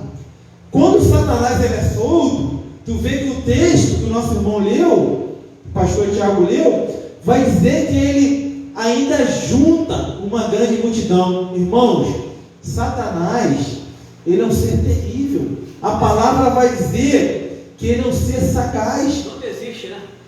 Ele não desiste. Tu imagina um ser que estava no céu, os anjos estavam lá na presença de Deus, os anjos que conheciam a Deus, os anjos que viram a glória de Deus. Não é como nós, que o Senhor fala lá para Tomé: Tomé, tu está vendo porque tu está acreditando porque tu está vendo. Mas bem-aventurado é aquele que não viu, mas creu. Como nós que os anjos não, eles estavam na presença de Deus. Satanás, ele é um ser tão terrível, que a palavra vai dizer que o dragão, com a sua cauda, levou até essa parte dos anjos. Ele consegue tirar, irmãos, da presença de Deus até essa parte dos anjos. Os anjos que estavam lá, adorando, conheciam a Deus. Eles vão e cercam o inimigo. Quer dizer, como ele estará preso, todos os seus demônios por 1000 anos, quando for solto, imagina a fúria dele. Vai vir um fúria total. Então a Bíblia diz que ele vai matar a terça parte dos homens na terra. Ele é junta A fúria dele. Ele ajunta uma grande multidão. Essa multidão são o quê? São as pessoas que estavam no milênio, mas não queriam se sujeitar a Deus. Que ele vai ficar preso por 1000 anos, também em tormento. É em tormento, aprisionado lá em prisão e em cadeias. E as pessoas nessa época estão aqui, mas não estão satisfeitas com o reinado do Senhor. São as pessoas, irmãos, que estão na igreja, mas não querem se submeter à autoridade do pastor. Se nós entendêssemos isso ao pé da letra e do Espírito, não faltaria nenhum culto na igreja e nem tão pouco deixaria de vir para a casa do Senhor, porque as coisas que eu vivi são terríveis. Nós fomos redimidos pelo Senhor. É porque o pastor Tiago falou que depois da 9 me dava mais 15 minutinhos. E a gente vai entrar no trono branco aqui, eu vou conseguir. Mas é porque a gente, irmãos, a gente esquece o significado da palavra redenção. A palavra de Deus vai dizer que o Senhor Jesus, na cruz do Calvário, ele nos redimiu. O que é redimir? Irmãos, é alguém que não tem expectativa de nada, é alguém que está com uma vida destruída, é alguém que está com uma vida acabada, é alguém que está com uma vida derrotada e tem uma vida transformada com Deus. Lembra-se de Jó? Jó passa por uma provação. Jó perde toda a sua família, menos a esposa. Os seus filhos morrem. Jó perde gado. Jó perde a sua riqueza. Jó cai em miséria. Perde amigos. Perdeu tudo. A carne de Jó está podre.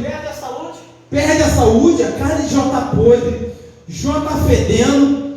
Jó, ele está se raspando com casco de telha, está numa destruição, a ponto da sua mulher, num momento de desespero, de agonia, um momento de aflição, irmãos, perdeu tudo, está ali num tormento, ali numa aflição. A mulher fala: Jó, perdeu 10 filhos, 10 cachorros na sala, é isso aí, perdeu tudo, ferido com chagas.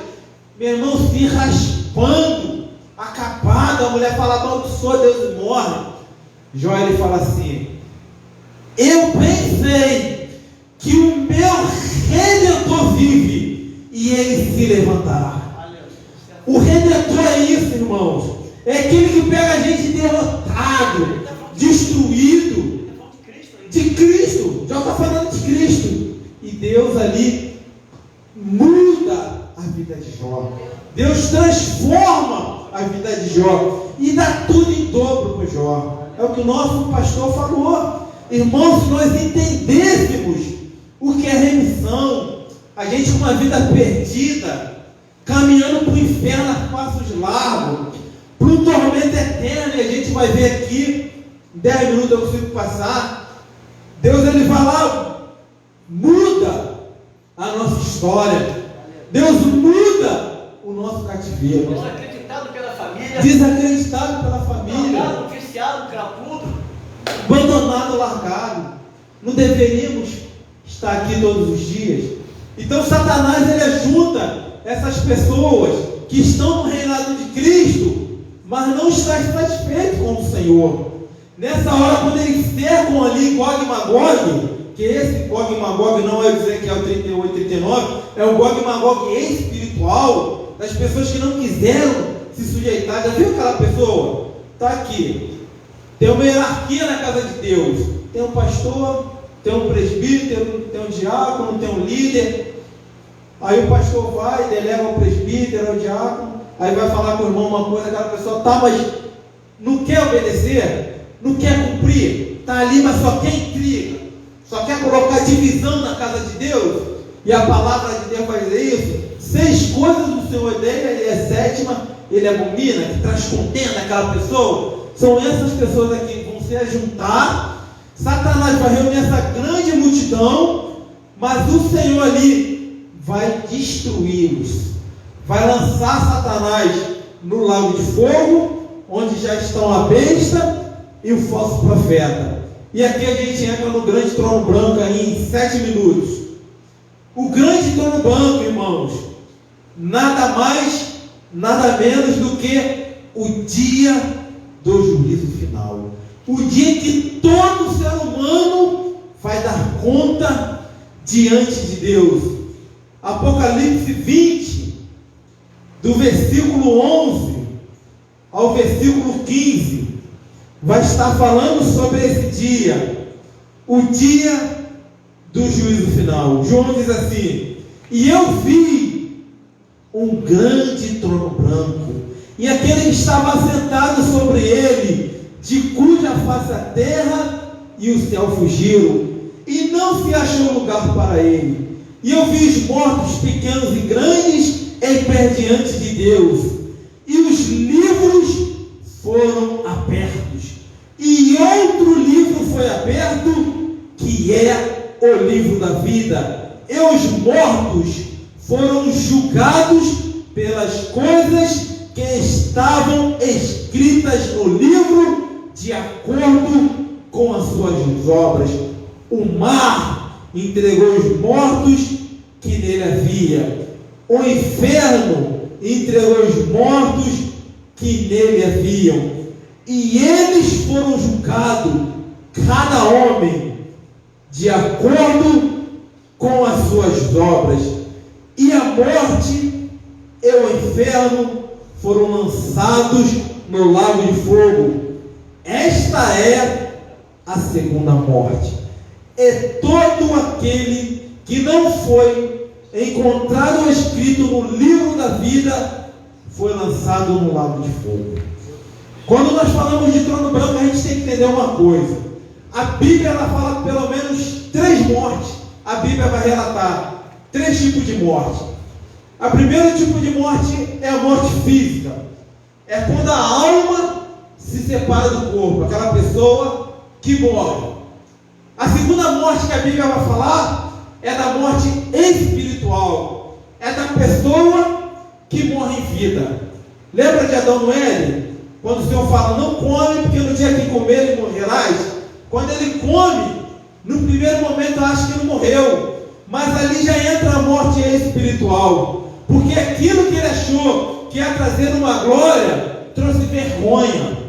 Nem tudo que reluz é ouro, porque quando Deus, ele chama Adão, e a palavra vai dizer que todos os dias, na viração do dia, o Senhor se comunicava com Deus, o Senhor se comunicava com Adão. Adão tinha prazer em se comunicar com Deus, mas dessa vez, quando Deus chama Adão, Adão se esconde. Morte espiritual, porque ele viu que estava nu. A vergonha de Adão apareceu. Os nossos pecados nos nos faz separação entre nós e Deus. Os nossos pecados nos afastam de Deus.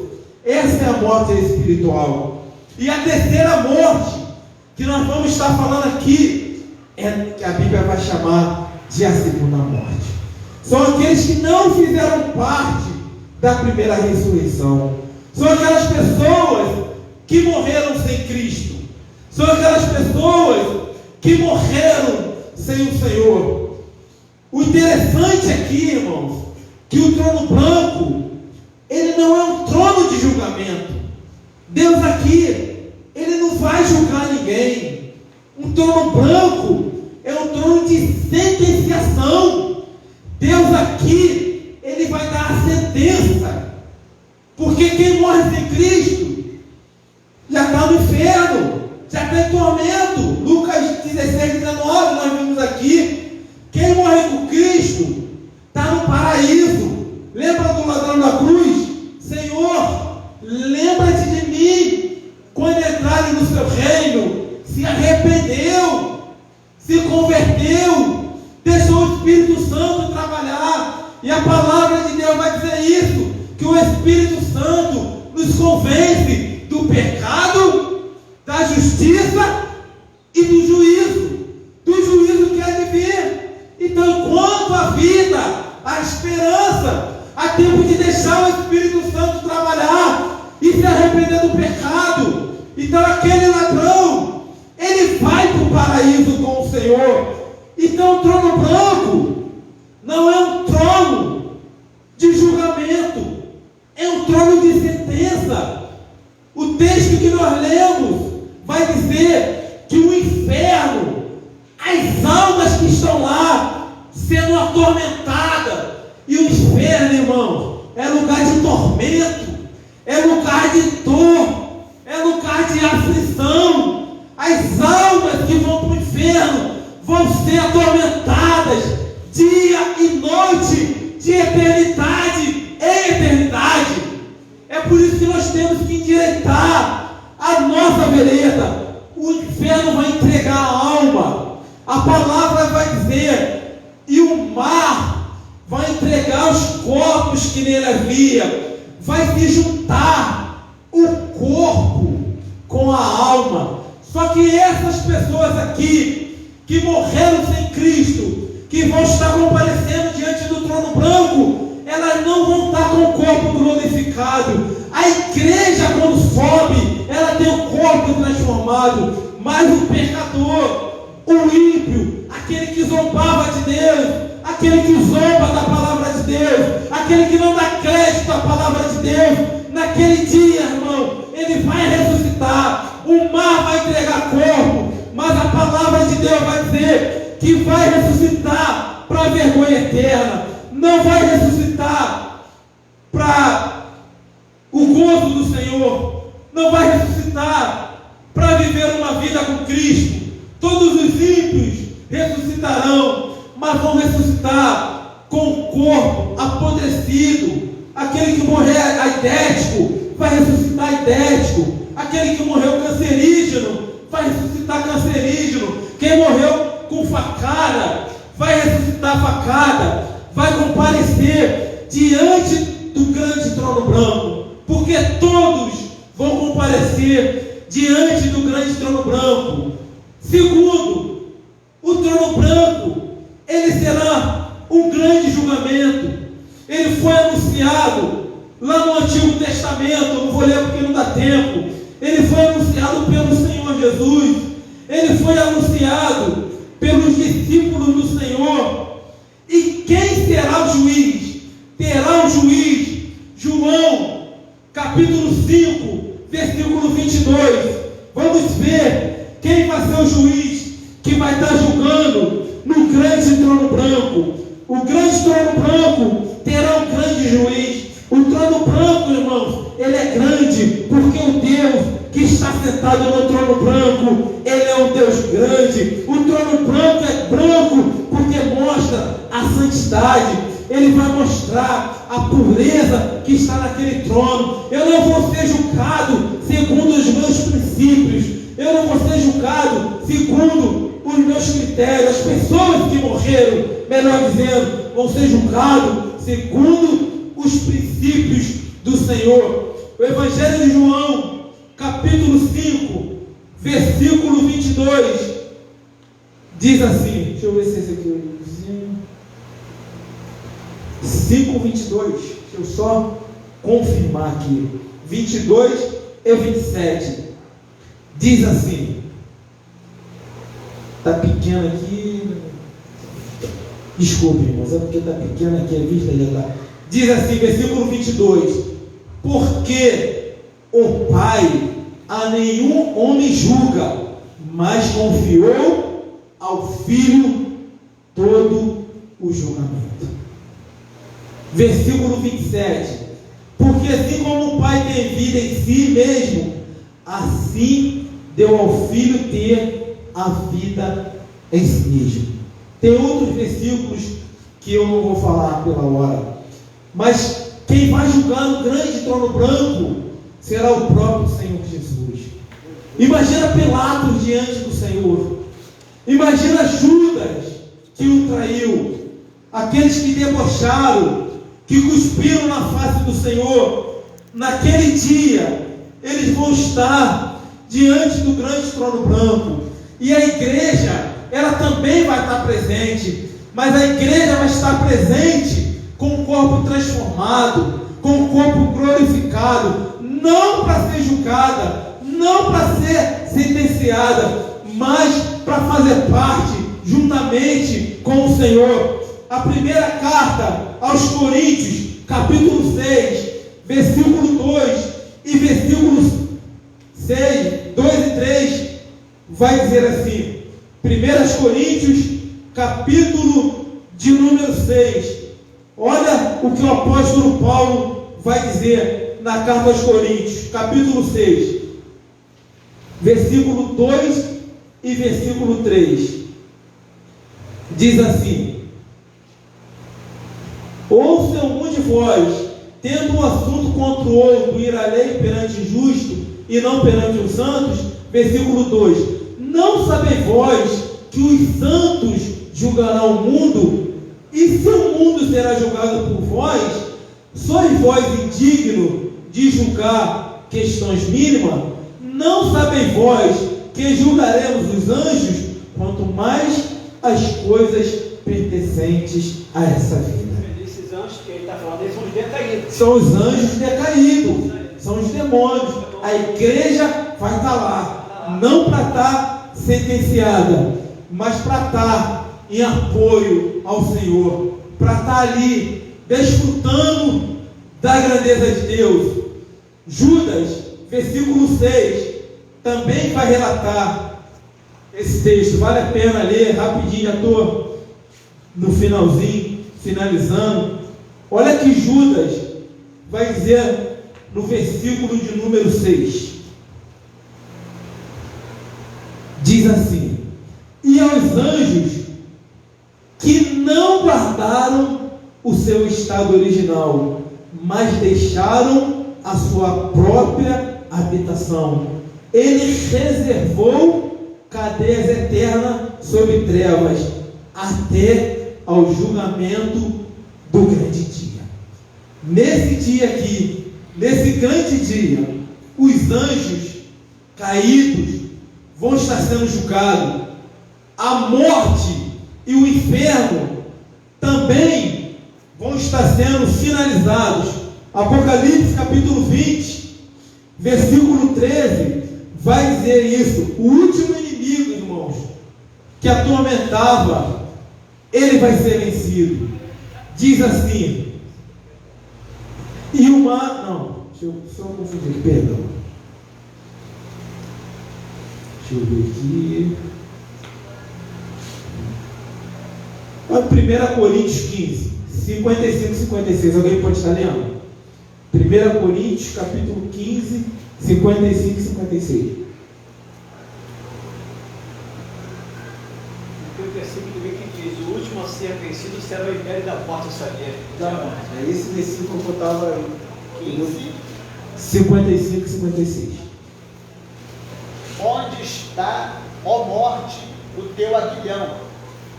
Onde está, ó morte, a tua vitória? Ora, o aguilhão da morte é o pecado, e a força do pecado é a lei. Eu acho que esse versículo que eu queria achar, não sei se é o Apocalipse 20:14. Então a morte e o inferno foram lançados no lago de fogo. Esta não é isso não. Não, é o que diz que a morte é onde. Mas esse também se encaixa.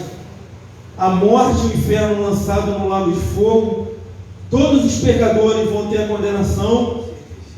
E por fim, e aqui eu quero estar finalizando por 2 textos. Romanos, capítulo 14, versículo 11, vai dizer aqui o porquê também do grande trono branco. Romanos, capítulo de número 14, versículo de número 11, diz assim: porque está escrito: como eu vivo, diz o Senhor, todo joelho se dobrará diante de mim, e toda língua confessará a Deus. Filipenses, e aqui eu finalizo, capítulo de número 2.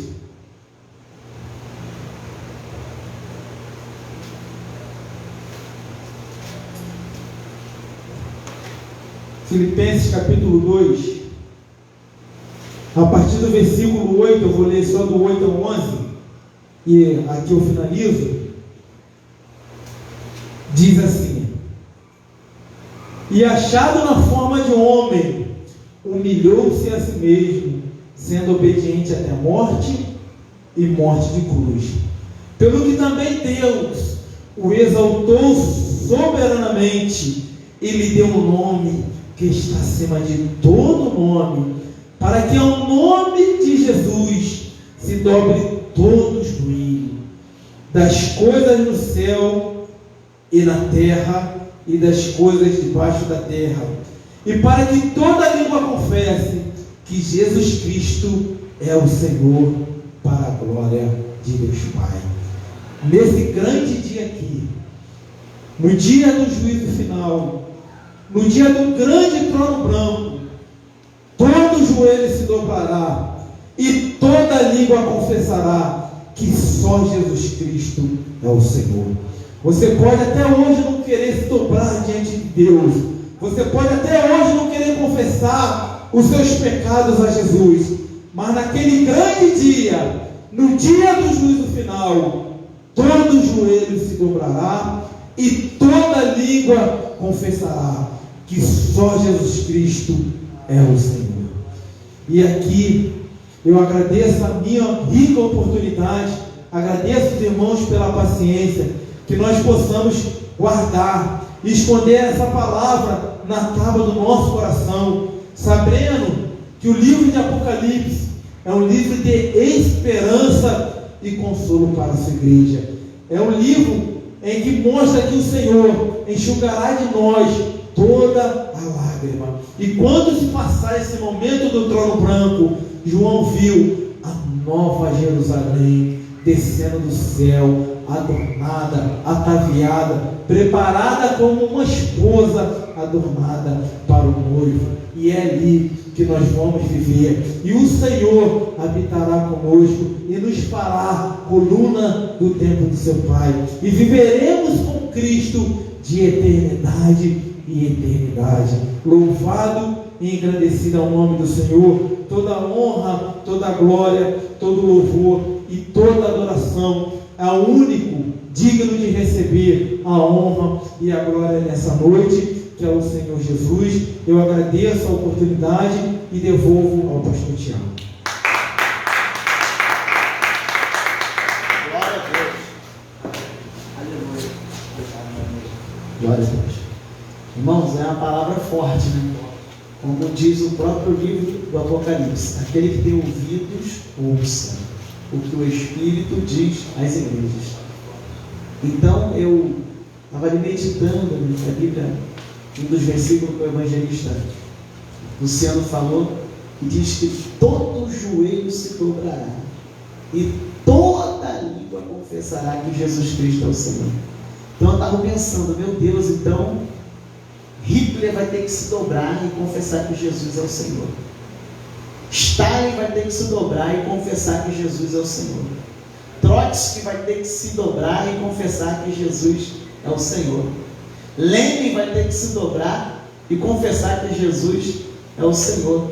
Mao Tse-tung vai ter que se dobrar e confessar que Jesus é o Senhor. E Allan Kardec? Allan Kardec e tantos outros. Então são homens, eu estava puxando na memória, homens que eram ateus, praticavam o ateísmo, perseguiam o cristianismo. Esses homens vão ter que se dobrar.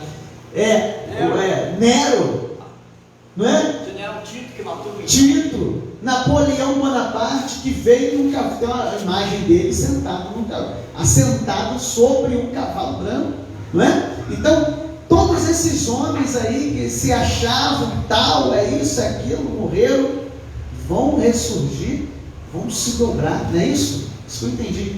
E vão confessar que Jesus Cristo é o Senhor. Então, meu irmão, esse nosso Deus é maravilhoso. É o que o evangelista Luciano falou. Se nós entendermos essa palavra que está sendo ministrada terça-feira passada com o presbítero Sidney, hoje com o evangelista Luciano, se nós entendermos essa palavra, a gente não vai faltar mais um culto, não vamos deixar mais de adorar a Deus, não vamos mais deixar de buscar a Deus, vamos sofrer, passar lutas, perseguições, mas vamos perseverar até o fim no nome de Jesus.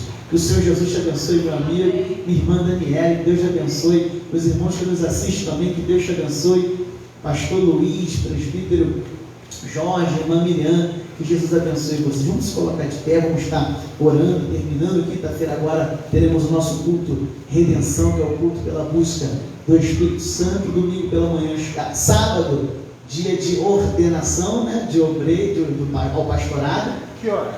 É às 19 horas. Tá bom. 19 horas. Uma dúvida se seria de manhã ou... Não, 19 horas da noite. 19 horas da noite vai ser ordenado o pastor Fernando e algumas pessoas serão consagradas a diácono e ao diaconato, né? Então nós estaremos aqui sábado, se Deus quiser, domingo pela manhã. Sábado a gente fala se vai ter ou não um EBD, porque quando tem um culto assim de consagração, às vezes o irmão quer sair, uma pizza, não sei. Aí às vezes não é assim. Então a gente vê sábado como é que a gente vai fazer. E domingo, culto de louvor e adoração ao nosso Deus. Amém? Queria pedir, por favor, o presbítero Jorge está orando e o pastor Luiz está impetrando a bênção apostólica. E na outra terça-feira, o presbítero Jorge vai dar continuidade ao parte do estudo. E finalizando, o pastor Elias Vieira.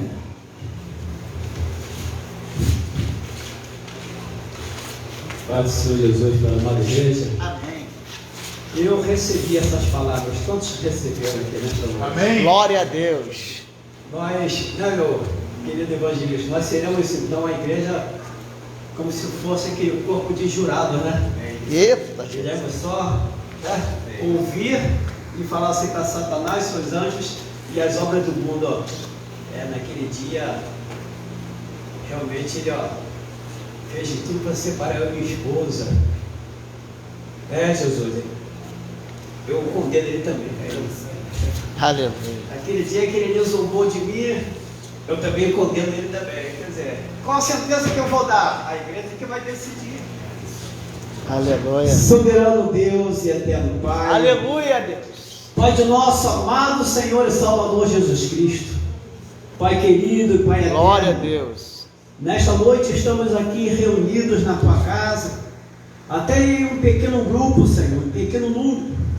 Mas a Tua palavra, Senhor, nos garante que onde houver 2 ou 3 reunidos, o Senhor estará em nosso meio. Aleluia, Jesus. E cremos, Senhor, nesta palavra. Aleluia. Que o Senhor não, Deus de Senhor, grandemente, pela vida do nosso evangelista, que o Senhor continua, meu Deus, dando sabedoria a esse jovem homem, esse jovem Senhor, vamos assim dizer, Aleluia. e para trazer sempre, Senhor, o estudo da Tua rica e santa e poderosa palavra para os nossos corações, através do Teu Espírito Santo. Senhor, estamos aqui e vamos sair daqui felizes e alegres com essa porção da Sua palavra. Glória a Deus. Leva-nos para nossas casas, para nossos lares. Livra-nos, Senhor, dos homens sanguinários, de assaltos, de roubos, de furtos, Aleluia, de Deus. balas perdidas, de criminosos, Senhor, de homens sanguinários que só pensam em sangue, meu Deus. Senhor, abençoa a tua igreja, guarda a tua igreja, envolve a tua igreja, Senhor, debaixo das tuas asas, como o Senhor reúne, como a galinha reúne os seus pintinhos, reúne assim, Senhor, cada um de nós debaixo das tuas poderosíssimas asas, Senhor. Leva para nossas casas, Senhor, abençoa cada um aqui presente. Os que não puderam estar aqui nesta noite, o Senhor sabe de todas as coisas. Fica conosco, dá-nos uma semana de paz, de bênção, de vitória, meu Senhor, porque apesar de toda, Senhor, situação que tem acontecido, toda a pandemia, toda a violência, meu Senhor, a tua igreja ainda está passando por esse mar bravio e tenebroso, porque o Senhor Jesus Cristo encontra-se dentro deste barco e é o nosso timoneiro nesta noite, Senhor. Fica conosco, Senhor. Glória a Deus. Cada vez mais, dá-nos sabedoria, conhecimento da tua palavra. Jesus. Abra os nossos corações e entendimentos para Glória melhor a Deus. entendermos e ouvirmos a tua santa e rica e poderosa palavra. Abençoa, Senhor, cada um aqui presente, as varoas, abençoa aqui os varões, os pastores, abençoa a minha vida, a minha casa, as minhas filhas e os meus netos. Tome em tuas mãos os nossos trabalhos, o nosso dia a dia, a família de cada um aqui, Senhor, de cada um aqui nesta noite, em nome do Senhor Jesus. Abençoa a nossa vizinhança, salva esses vizinhos, liberta esses vizinhos, desperta, Senhor, os vizinhos para ouvir a tua palavra, porque os dias são maus e o Senhor Jesus está voltando nas nuvens dos ares para arrebatar a sua gloriosa igreja, Senhor. Fica conosco, dá-nos uma noite de paz, em nome do Senhor Jesus Cristo. Amém. Glória a Deus. Ao mesmo tempo, está aí também anunciando o nosso culto de missões, que será no dia 21 de março, às 19 horas. Estará aqui o pastor Renato, que vai contar um pouco da sua experiência com o GBI.